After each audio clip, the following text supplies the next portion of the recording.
Guadalcanal, November 14, 1942, 0300 hours, and Lieutenant Akira Nakamura of the Imperial Japanese Army's 2nd Division Medical Corps crouched in the darkness near Henderson Field, watching through the jungle undergrowth as American Marines dragged their wounded behind a fallen log, the moonlight revealing something that made him freeze in disbelief. A wounded Marine, his left arm hanging useless and blood-soaked, was using his right hand alone to pull something from his first aid pouch. Small tube with a needle that he jabbed into his own thigh, squeezing the contents with one hand while his destroyed left arm dangled at his side, and within moments the Marine's agonized breathing steadied, his face relaxing from its grimace of pain as the morphine took effect, all accomplished without any medic's assistance, without the complex two-handed ritual of breaking glass ampoules and drawing medicine into syringes that Nakamura knew from his own medical training. The Japanese medical officer had been educated at Tokyo Imperial University's medical school before the war, trained in the German methods of battlefield medicine that Japan had adopted during the Meiji Restoration, methods that required medical personnel to carry glass ampoules of morphine that needed to be carefully broken at the neck, the contents drawn into a reusable syringe with both hands working in coordination, a process that took minutes under ideal conditions and became nearly impossible under fire. Yet here was an American Marine, probably some farm boy from Iowa or factory worker from Detroit, administering his own pain relief with a device so simple that even with one functioning arm he could operate it in complete darkness while bleeding from multiple wounds. Lieutenant Colonel Masao Murayama, commanding the 4th Infantry Regiment of the 2nd Division, had assured his officers before the assault on Henderson Field that the Americans were soft, dependent on comfort, unable to endure pain the way Japanese soldiers could, that their medical system would collapse under the stress of real combat, leaving their wounded to die screaming in the jungle while Japanese spiritual strength and warrior discipline would prevail. But Nakamura was beginning to see evidence that contradicted everything they had been told about American weakness, evidence that suggested the Americans had thought about battlefield medicine in ways the Imperial Japanese Army had never considered. The morphine syrette that the wounded Marine had used was manufactured by E.R. Squibb and Sons in Brooklyn, New York, the result of a patent filed on April 15, 1939, by William Earhart, who had designed the device specifically for battlefield conditions where traditional medical equipment would fail, where wounded men might be alone, where medics might be dead or pinned down by enemy fire, where a soldier with one hand blown off or paralyzed still needed to stop his own pain before shock killed him. And the United States Army had adopted this device in 1940, issuing millions of them to troops heading into combat, each syrette containing exactly 1/2 grain or 30 milligrams of morphine tartrate in a hermetically sealed collapsible metal tube that could survive being dropped, stepped on, or submerged in water. 3,000 miles away in the Mediterranean theater, Hauptmann Wilhelm Becker of the Wehrmacht's 21st Panzer Division Medical Service was examining captured American medical supplies near Kasserine Pass in Tunisia, February 20, 1943, holding one of the strange tubes with attached needles that they had found on American casualties, trying to understand how it worked while his own medics struggled with their traditional glass ampoules that required breaking the sealed neck carefully to avoid cutting fingers, then using a metal syringe to draw up the morphine, all while under Allied artillery fire that made precise hand movements nearly impossible. And Becker realized with growing unease that the Americans had solved a problem the Wehrmacht hadn't even recognized as needing a solution. The German medical system, which had influenced military medicine across Europe and Asia since the Franco-Prussian War, relied on a strict hierarchy where only trained medical personnel at battalion aid stations were authorized to administer narcotics, meaning wounded soldiers at the front had to endure their pain, sometimes for hours, until they could be evacuated to a rear area where doctors or trained medics could break open the glass ampoules, prepare the syringes, and inject the morphine, a system that worked well enough in the controlled conditions of training exercises but fell apart when battalion aid stations were overrun, when medics were killed by snipers, when wounded men lay trapped in no man's land between the opposing forces. Captain Giovanni Rossi of the Italian Army's Medical Service, attached to the 185th Airborne Division Falgor in North Africa, had discovered American morphine syrettes among captured supplies after the Battle of El Alamein, October 1942, and initially dismissed them as another example of American over-reliance on technology. But when his own medical supplies ran low and Italian wounded were suffering without pain relief, he watched in amazement as one of his medics figured out the syrette's simple operation, the wire loop that broke the seal, the easy subcutaneous injection that any soldier could perform, and Rossi began to understand that this wasn't about technological sophistication but about practical battlefield problem-solving that the Italian army, despite its long medical traditions dating back to ancient Rome, had completely overlooked. Back on Guadalcanal, Lieutenant Nakamura continued to observe the American medical system in action through the long night of November 14–15, 1942. Watching Navy corpsmen and Marine medics moving among the wounded with a systematic efficiency that contradicted everything Japanese military doctrine taught about American forces, seeing them mark each treated casualty by pinning the used morphine syrette to the wounded man's collar or uniform, a simple visual system that prevented accidental overdoses. When multiple medics were working in darkness or when casualties were passed from one aid station to another, while Japanese wounded nearby moaned in agony with no pain relief available, because the Imperial Japanese Army's medical supplies for the Guadalcanal operation had been limited to what could be carried in small aluminum cases containing traditional syringes that required 2 hands to operate. The Imperial Japanese Army had based its medical doctrine on the German model learned during the Meiji period, when Japanese medical students traveled to Berlin and Vienna to study at the most advanced medical schools in the world, bringing back knowledge of antiseptic surgery, bacterial theory of disease, and pharmaceutical pain management. But they had also absorbed the Prussian military philosophy that emphasized endurance of suffering as a virtue, that pain was something to be overcome through spiritual strength rather than masked with drugs, leading to a medical system that provided morphine only at rear area hospitals, if at all, while expecting frontline troops to endure their wounds with stoic acceptance. Major Hideki Tojo, not the prime minister but a battalion commander in the 38th Division who happened to share the famous name, had been wounded by American machine gun fire during the night attack on Henderson Field, 3 bullets through his left shoulder and arm, and as he lay in a shell crater waiting for medical attention, he watched through pain-blurred vision as an American Marine sergeant nearby, also wounded, pulled one of those mysterious tubes from his first aid kit, bit off the protective cap with his teeth because his left hand was mangled, used the wire loop to break the seal one-handed, and injected himself in the thigh, all in less than 30 seconds. While Tojo's own pain grew worse with each heartbeat, knowing that even if a Japanese medic reached him, there would be no morphine, only bandages and perhaps some methamphetamine to keep him conscious, because the Imperial Japanese Army believed that pain relief made soldiers weak. The development of the morphine syrette by E.R. Squibb and Sons had been driven by Edward Robinson Squibb himself, a former United States Navy surgeon who had seen firsthand during the American Civil War how wounded soldiers suffered when pain relief was delayed, how men died from shock that could have been prevented with rapid morphine administration, leading him to advocate for portable, pre-measured doses that could be administered by anyone, and his company's 1939 patent represented decades of thinking about battlefield medicine from the perspective of the wounded soldier rather than the medical establishment, a fundamentally democratic approach to pain management that assumed every soldier deserved immediate relief from suffering. Oberst Friedrich von Steuben, Chief Medical Officer of the German Afrika Korps 90th Light Division, had captured an American field hospital during the fighting around Tobruk in June 1942, and among the supplies he found hundreds of morphine syrettes, each one labeled with clear instructions in English that even his limited language skills could decipher. Remove protective cap, use wire to pierce seal, insert needle under skin, squeeze tube slowly. Instructions so simple that any barely literate soldier could follow them, while German medical regulations required extensive training before anyone was authorized to handle narcotics, creating a bottleneck in pain management that left wounded men suffering while overwhelmed medical officers tried to treat hundreds of casualties with limited staff.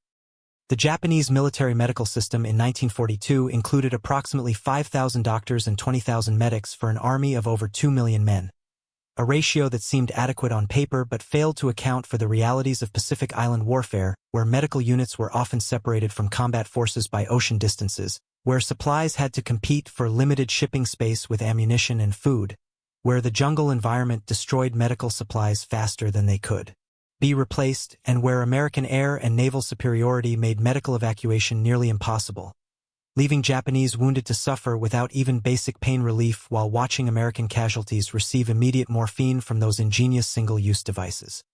Private First Class Kenji Yamamoto of the 2ND Division's 4th Infantry Regiment had been hit by American mortar fragments during the assault on Henderson Field. Metal shards embedded in his back and legs, and as he crawled toward what he thought was safety, he encountered a wounded American Marine who was dying, shot through the stomach, But even this dying enemy had already self-administered morphine from one of those tubes. The used syrette pinned to his uniform collar, and Yamamoto watched in confused anger as the American died peacefully, without the screaming agony that Japanese soldiers were taught to expect and endure, while his own pain grew worse with each movement and no Japanese medic appeared to help him. The morphine dosage in each American syrette was precisely calculated at 1/2 grain or 30 milligrams, enough to provide significant pain relief without causing dangerous respiratory depression in most casualties.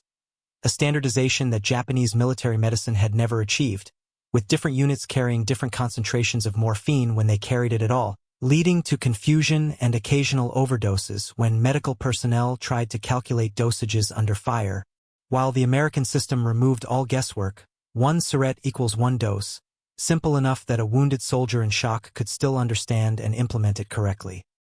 Lieutenant Commander Tetsuo Tanaka of the Imperial Japanese Navy Medical Corps, stationed with the naval infantry defending Guadalcanal's northern coast,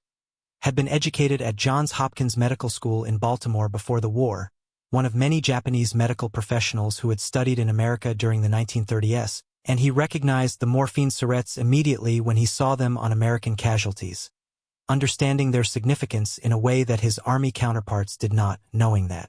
this simple device represented a fundamental difference in how Americans viewed the relationship between soldiers and their medical care, a democratization of pain relief that gave individual soldiers control over their own suffering rather than making them dependent on a medical hierarchy that might never reach them. General Feld Marshal Erwin Rommel's Afrika Korps had captured tons of Allied medical supplies during their advances across North Africa in 1941 and early 1942. Including thousands of morphine syrettes that German medical officers initially viewed with suspicion, concerned that the pre-measured doses might be incorrect, that the sealed tubes might have been contaminated, that allowing ordinary soldiers to self-administer narcotics would lead to widespread addiction. But as the campaign progressed and German medical supplies dwindled under Allied interdiction of Mediterranean shipping, those captured syrettes became precious, with German medics learning to hoard them for their own wounded while still maintaining the fiction that only authorized personnel should handle narcotics. The Italian military medical service under Colonel Antonio Benedetti in North Africa had observed both German and American medical practices, noting how the Germans maintained rigid protocols even when those protocols failed to serve wounded soldiers, while the Americans seemed to trust their individual soldiers with remarkable autonomy in medical matters, including pain management. And Benedetti wrote in his diary on November 3, 1942,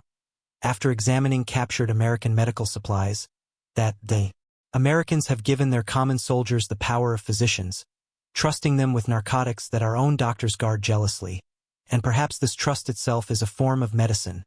telling each soldier that his suffering matters, that he deserves immediate relief, that he need not wait for permission to end his own pain. On New Guinea, December 1942, Captain Yoshio Suzuki of the Imperial Japanese Army's 18th Army Medical Service watched from concealment as American soldiers from the 32nd Infantry Division treated their wounded after an ambush, each wounded man reaching for his first aid pouch, pulling out the morphine syrette with practiced ease even while bleeding, some using their teeth to remove the protective cap when both hands were wounded, the wire loop designed so ingeniously that even trembling fingers could operate it, and within minutes of the ambush ending, every American casualty who needed pain relief had received it,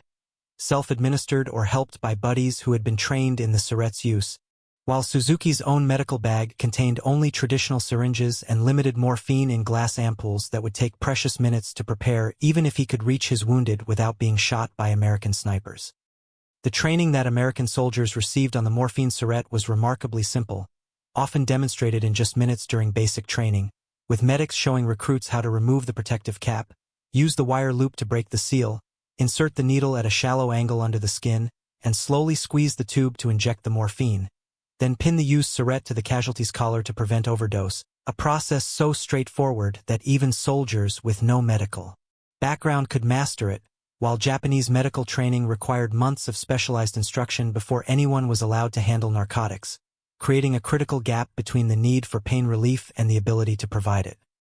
Feldwebel Hans Müller of the Wehrmacht's 15th Panzer Division had been wounded by British artillery at El Alamein and captured by advancing American forces on November 4, 1942, and as he lay in an American field hospital, He watched in amazement as American medics distributed morphine syrettes to walking wounded who were being evacuated, trusting them to self-administer the narcotics during the bumpy truck ride to rear areas. Something unthinkable in the German military where every morphine dose had to be recorded in triplicate, signed by an officer, and administered only by qualified medical personnel. Regulations that made perfect sense in garrison but became deadly obstacles when battalion aid stations were under artillery fire and wounded men needed immediate pain relief. The Pacific Theater presented unique challenges for medical services, with combat taking place on jungle islands where evacuation was difficult or impossible,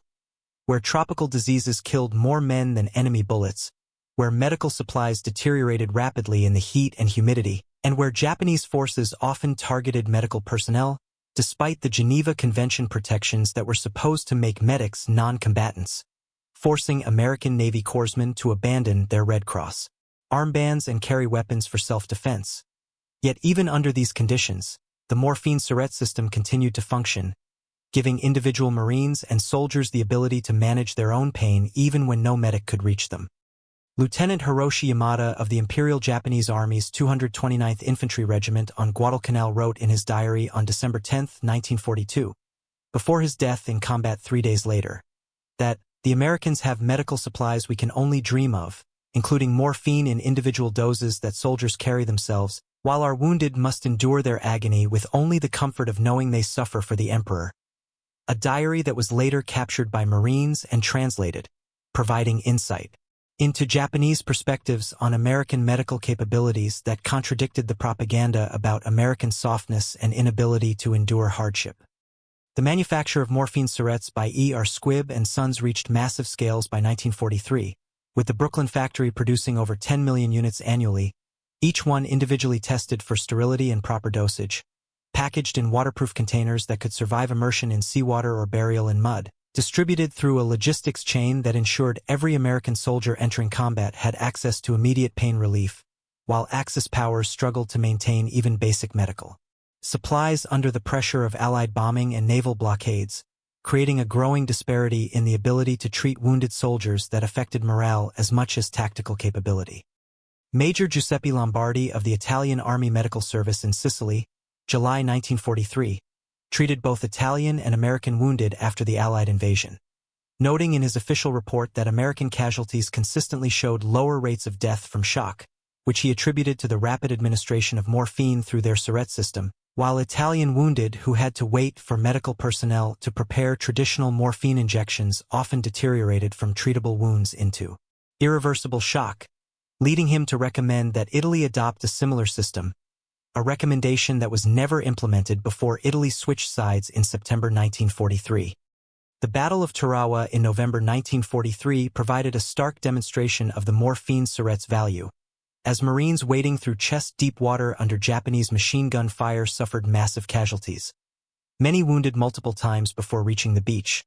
Yet those who survived the initial wounds were often able to self-administer morphine even while still in the water, the waterproof syrettes functioning perfectly despite submersion, allowing wounded Marines to manage their pain while waiting hours for evacuation from the fire-swept beach. While Japanese defenders had no such capability, their wounded dying in agony in their bunkers with no pain relief available. Sergeant Takashi Sato of the Imperial Japanese Army's 7th Tank Regiment in Burma encountered British forces using American-supplied morphine syrettes in January 1944, the British having adopted the American system after experiencing its effectiveness in North Africa, and Sato wrote to his brother in Japan that, "Even the British now use American medicine that allows wounded soldiers to treat themselves, while we are told that enduring pain makes us stronger, but I have seen strong men die from shock that could have been prevented with quick morphine, and I wonder if our commanders understand that dead soldiers, no matter how strong their spirits, cannot fight."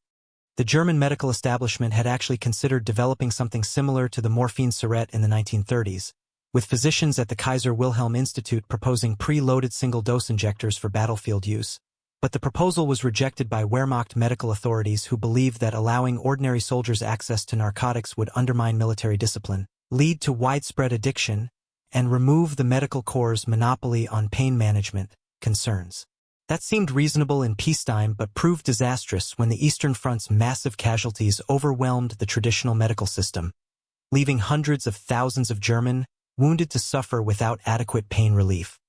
Colonel Dr. Shigeo Matsumoto of the Imperial Japanese Army Medical Corps, who had studied at Harvard Medical School before the war and maintained secret sympathies for American medical practices,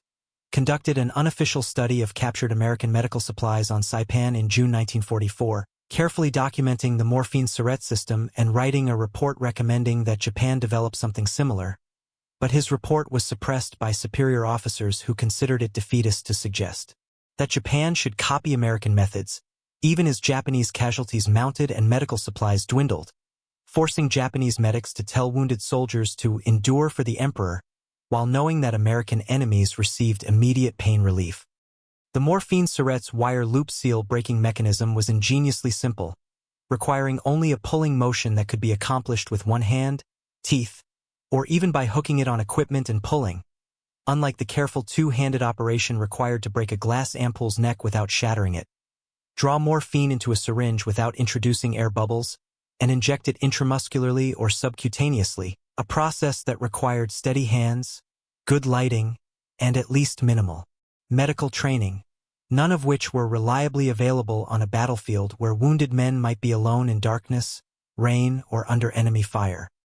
On Iwo Jima, February 1945, Colonel Takechi Nishi, the famous Olympic equestrian who commanded the 26th Tank Regiment, was wounded by American naval gunfire and lay dying in a cave, refusing surrender despite speaking fluent English and knowing he would receive medical treatment, including morphine for his pain, if he gave himself up to the Marines outside, choosing instead to endure his agony and eventual death because Japanese military culture had made suffering into a virtue and pain relief. Into weakness, while just meters away, wounded Marines were self-administering morphine from their syrettes, managing their pain while waiting for evacuation from one of the bloodiest battlefields in Marine Corps history. The pharmacological reality was that morphine worked identically on Japanese, German, Italian, or American nervous systems, binding to opioid receptors in the brain and spinal cord to block pain signals, reduce anxiety, and prevent shock, a universal biological response that transcended nationality or ideology. Yet, the military medical systems of the Axis powers had created artificial barriers to pain relief based on theories about spiritual strength, racial superiority, or military discipline that had no basis in medical science, leaving their soldiers to suffer unnecessarily while American forces had democratized pain relief to the point where every private carried the same morphine that in other armies was reserved for officers or rear-area hospitals. Lieutenant Karl Hoffmann of the Waffen-SS Division Hitlerjugend in Normandy, June 1944, was captured after being wounded by American artillery during the defense of Cannes, and in his post-war memoir written in the 1960s, recalled his shock when an American medic from the 29th Infantry Division immediately gave him morphine from a syrette, the first pain relief he had received despite being wounded 4 hours earlier, and how the American medic showed him the empty syrette before pinning it to his uniform collar, a gesture of medical transparency that contrasted sharply with the secretive, authoritarian medical culture of the SS, where wounded soldiers were told nothing about their treatment and expected to endure whatever the medical officers decided was appropriate. The Italian campaign of 1943-1945 saw the morphine syrette system tested in mountains where evacuation could take days, where wounded men might lie in snow or rain for hours before stretcher bearers could reach them, where the terrain made it impossible to establish regular aid stations. Yet the system continued to function, with soldiers of the United States Fifth Army self-administering morphine on mountainsides, in destroyed villages, in flooded valleys, while German and Italian wounded nearby suffered without pain relief, their medical services having collapsed under the strain of retreat and constant Allied air attacks on medical supply convoys. Commander Mitsuo Fukuda, who had led the air attack on Pearl Harbor and was wounded at Midway, observed American medical practices when he visited occupied Philippines in early 1942, before America had fully entered the war, seeing captured American medical supplies that included morphine syrettes, and he wrote in his private papers that the Americans prepare for war by thinking of their individual soldiers' suffering, while we prepare by telling our soldiers to ignore suffering, and I wonder, which philosophy produces better fighters? Those who know their pain will be managed, or those who know they must endure it alone? The production of morphine itself became a strategic issue as the war progressed, with American pharmaceutical companies able to synthesize morphine from codeine or thebaine, alkaloids that could be extracted from poppy straw rather than just raw opium, giving America access to pain relief even as traditional opium supplies from Asia were cut off by Japanese occupation, while Japan found itself increasingly unable to obtain either raw opium from occupied China or processed morphine from Germany. As American submarines destroyed Japanese shipping, leaving Japanese forces with dwindling medical supplies and no alternatives for pain management. Private Roberto Benedetto of the Italian 1st Parachute Division, captured at Anzio in February 1944, later testified that watching American medics distribute morphine syrettes to wounded German prisoners of war, enemies who had been trying to kill them minutes before, demonstrated a level of medical humanity that Italian military culture had never achieved, where wounded enemies were often left to die without treatment, and he wondered whether this American approach to universal pain relief, regardless of uniform, represented a strength rather than the weakness that Mussolini's propaganda had claimed.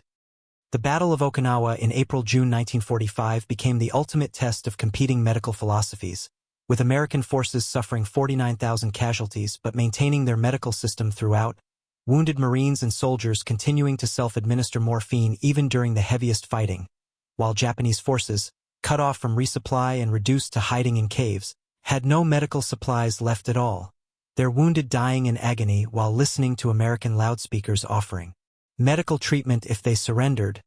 offers that most refused because Japanese military culture had made suffering unto death more honorable than accepting enemy medical care.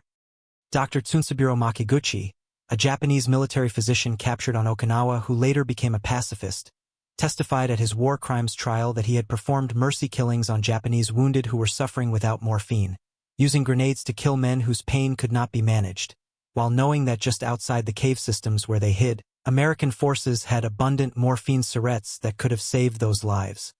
But the combination of Japanese military doctrine that forbade surrender and the lack of portable pain relief in the Japanese medical system created conditions where death seemed preferable to continued suffering. The morphine syrettes' impact extended beyond immediate pain relief to affect the entire cascade of battlefield medicine, as soldiers who could manage their own pain were less likely to go into shock,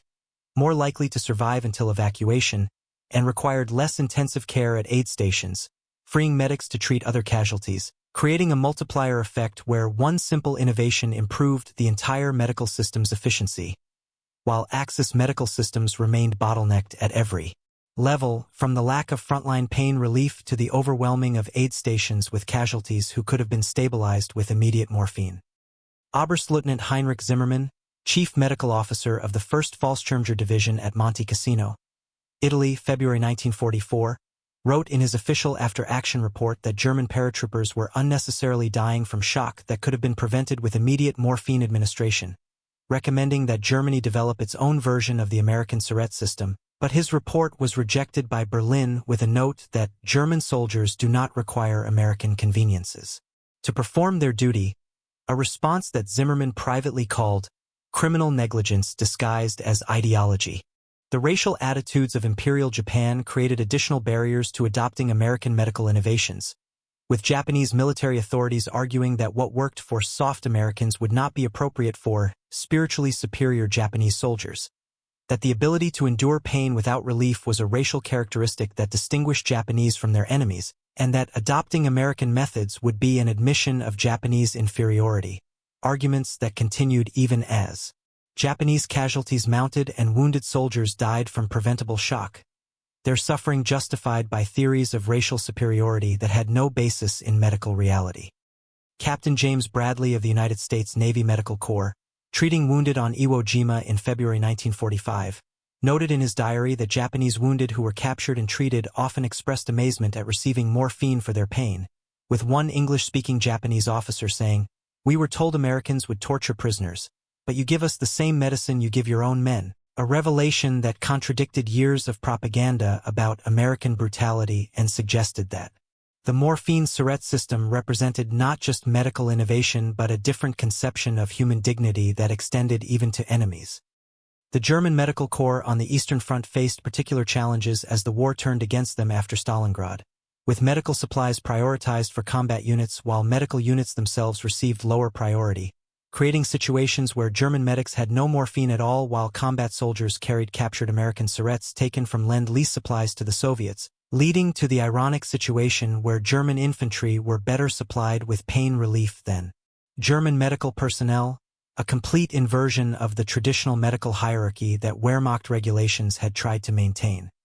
Lieutenant Salvatore Giuliani of the Italian Medical Service, serving with German forces after Italy's surrender in 1943, witnessed the Battle of Anzio from the German side and wrote in his hidden diary that the Americans throw away used morphine tubes like cigarette butts. So common is this medicine among them, while we ration our morphine so carefully that most wounded never receive any, and I think about what this means for the soldiers' willingness to fight,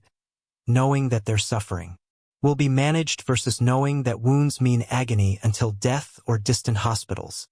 The island-hopping campaign in the Pacific demonstrated the morphine syrettes' value in situations where medical evacuation might be delayed for days, where wounded men might have to hide from Japanese patrols, where Navy corpsmen might be killed trying to reach casualties. Yet the system continued to function because it didn't depend on medical personnel reaching the wounded. It gave wounded men agency over their own pain, a concept that seemed revolutionary to military medical establishments that had always maintained strict control over narcotics, treating soldiers like children who couldn't be trusted with their own medical care.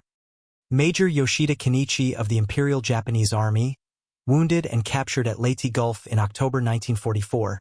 survived the war and wrote in his 1960 memoir about receiving morphine from an American Navy corpsman, describing how the corpsman showed him the syrette before using it, explained through gestures what it was for, and then pinned the used syrette to Yoshida's uniform, a level of medical transparency and patient communication that Yoshida had never experienced in the Japanese military, where medical treatment was imposed without explanation and patients were expected to endure whatever doctors decided without question or complaint.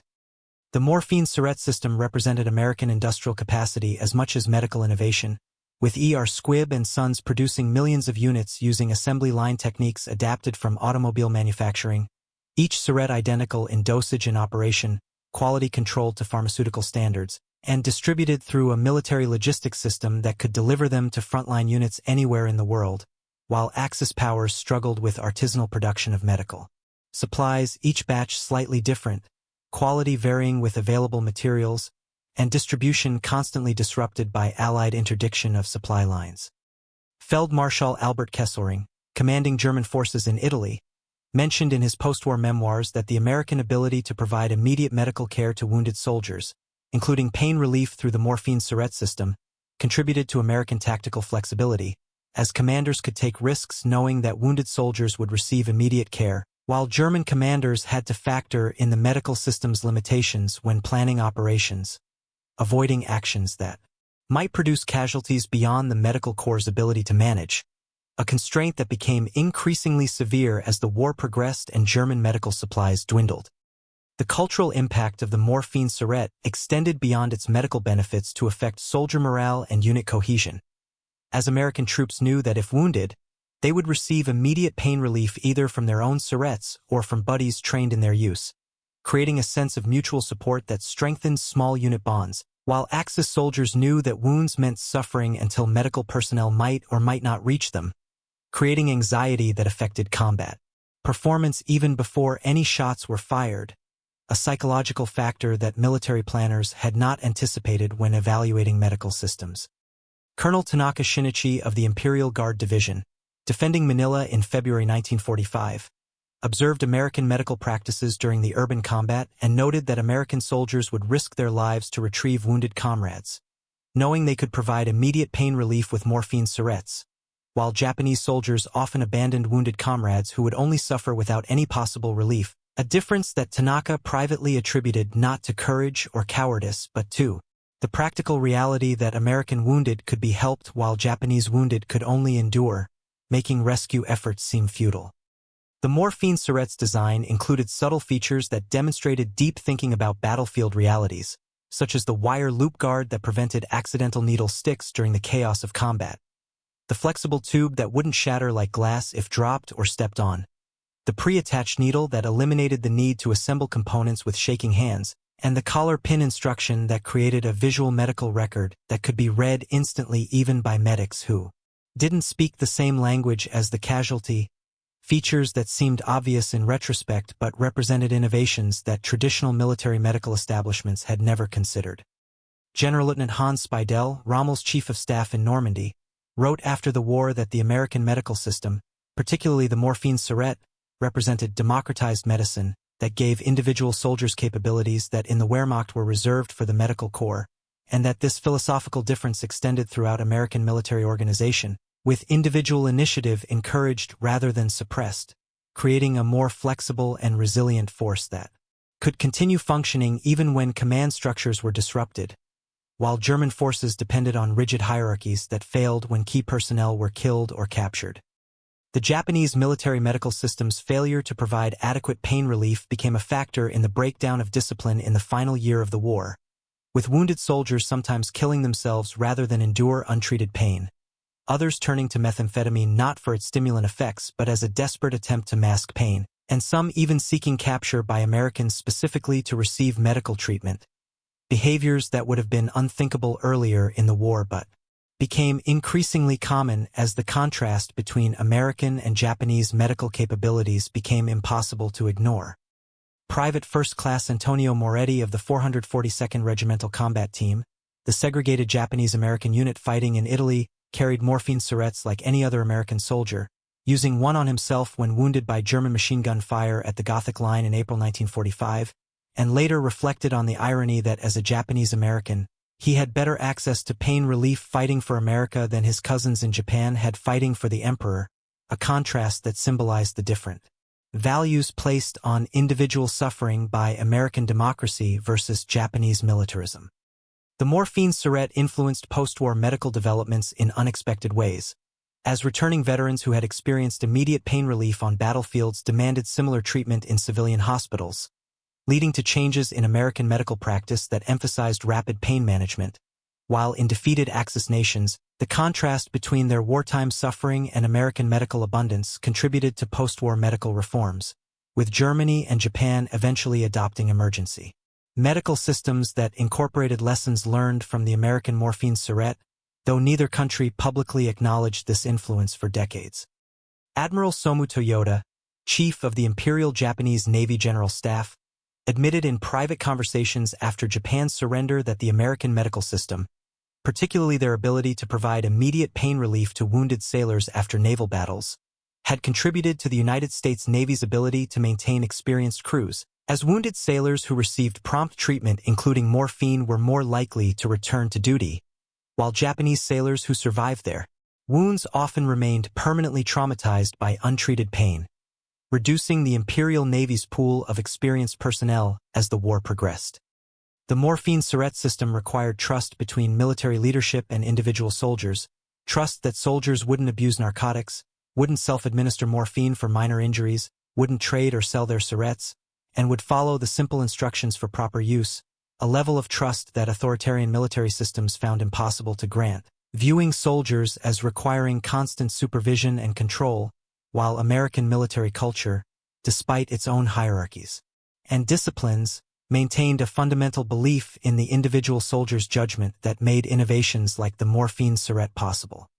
Hauptmann Erich Friedman of the Wehrmacht Medical Corps, captured in the Ruhr Pocket in April 1945, told American interrogators that German military medicine had been handicapped by Nazi ideology that emphasized will over medicine, that treated pain relief as weakness, and that viewed dependency on medical technology as racially inferior, leading to situations where German soldiers suffered unnecessarily, while knowing that their enemies had simple solutions to battlefield pain management, creating a crisis of confidence in German military leadership that extended beyond medical issues to question the entire Nazi worldview that had led Germany to reject practical innovations in favor of ideological purity. The final battles in the Philippines in early 1945 saw Japanese forces completely cut off from medical supplies, reduced to using traditional herbal remedies that provided minimal pain relief, while American forces liberating prison camps found American and Allied prisoners of war who had survived years without adequate medical care, immediately treating them with morphine syrettes for everything from untreated wounds to surgical procedures. The simple tubes representing not just pain relief, but the restoration of human dignity after years of deliberate medical neglect by Japanese captors who viewed prisoner suffering as justified punishment. Lieutenant Yamada Taro of the Japanese Special Naval Landing Forces, defending Iwo Jima in February-March 1945, kept a diary that was found after his death, writing, "The Americans must have unlimited morphine. We hear their wounded stop screaming soon after being hit, while our caves echo with the agony of our wounded who we cannot help, and I wonder if this is what our leaders meant when they said Americans were soft, that they cannot endure pain, but perhaps it is wisdom not to endure what can be prevented. Perhaps it is we who are foolish, dying in agony for principles that bring no victory. The Morphine Syrette represented more than medical innovation. It embodied a philosophy that individual suffering mattered, that every soldier deserved immediate pain relief regardless of rank, that trusting people with their own care produced better outcomes than maintaining rigid hierarchies, and that practical solutions trumped ideological purity, lessons that military medical services worldwide absorbed after World War II, though few acknowledged how revolutionary the simple combination of a collapsible tube, attached needle, and wire loop seal had been in changing battlefield medicine forever. General Feldmarschall Wilhelm Keitel, signing Germany's surrender in May 1945, reportedly told Allied representatives that among Germany's many failures was underestimating American innovation, citing specifically medical advances like the morphine syrette that had seemed trivial but had multiplied American combat effectiveness by ensuring wounded soldiers received immediate care, reducing battlefield deaths from shock, and maintaining morale through the knowledge that pain would be managed. Advantages that no amount of German tactical superiority could overcome once the weight of American industrial and medical capacity was fully deployed. The Morphine Syrette's legacy extended into the Cold War, with Soviet military medical officers who had observed American Lend-Lease medical supplies including Syrettes arguing for similar innovations in Soviet military medicine, while Chinese Communist forces in Korea would later capture American morphine Syrettes and attempt to reverse engineer them, recognizing that this simple device had given American forces a significant advantage in maintaining combat effectiveness despite casualties. An advantage that transcended ideology and spoke to universal human needs for pain relief and dignity in suffering. Admiral Isoroku Yamamoto, before his death in 1943, had written in a letter to a friend that was only discovered after the war that the Americans fight differently than we expected. They do not accept suffering as inevitable but seek to prevent it. Even their morphine is designed for individual use rather than medical authority, and I fear we have misunderstood not just their industrial capacity but their fundamental approach to war, where preserving life and reducing suffering is seen as strength rather than weakness, a philosophy we may be too proud to adopt even as it defeats us. Captain Hans von Luck of the 21st Panzer Division, who survived the war and later wrote extensively about his experiences, devoted an entire chapter of his memoirs to medical differences between armies,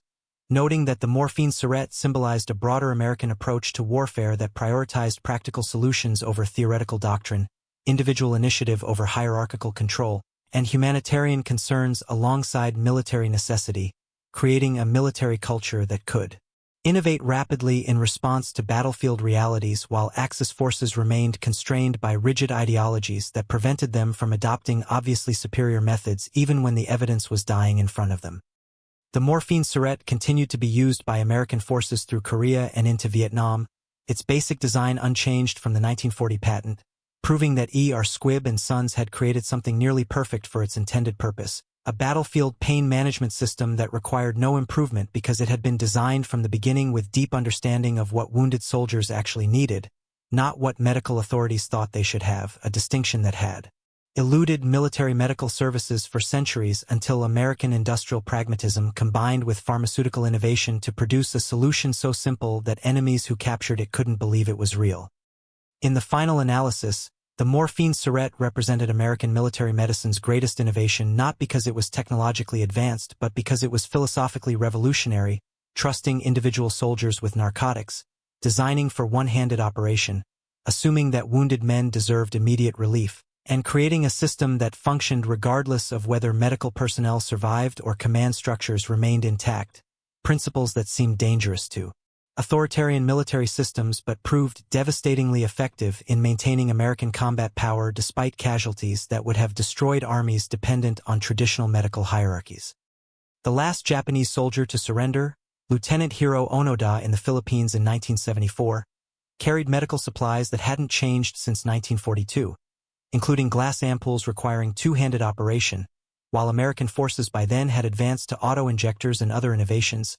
But the basic morphine syrette that had shocked Japanese military medicine in World War II remained in use, its simple effectiveness having solved the problem of battlefield pain management so thoroughly that further innovation was unnecessary, a testament to the power of designing medical systems around human needs rather than institutional conventions. Colonel Masanobu Tsuji, the infamous Japanese staff officer who escaped prosecution for war crimes, wrote in his secret memoirs discovered after his disappearance in 1961 that Japan's greatest strategic error was not Pearl Harbor or Midway but the failure to recognize that American strength came not from material abundance but from valuing individual human life and suffering, symbolized by the morphine syrette that gave every American private the same pain relief that in the Imperial Japanese Army was reserved for generals, if available at all, a democratic approach to medicine that reflected a democratic approach to war that authoritarian systems could not match despite all their warrior traditions and spiritual strength. The morphine syrette thus stands as one of World War II's most significant innovations not for its mechanical ingenuity but for what it represented about different approaches to human suffering in warfare, with American forces viewing pain relief as a right to be distributed equally, while Axis forces viewed it as a privilege to be rationed by authority. A distinction that affected not just medical outcomes but military effectiveness, as armies that managed their soldiers' pain maintained their fighting power while those that ignored it saw their forces destroyed by suffering that could have been prevented with a simple tube, a wire loop, and 30 milligrams of morphine tartrate.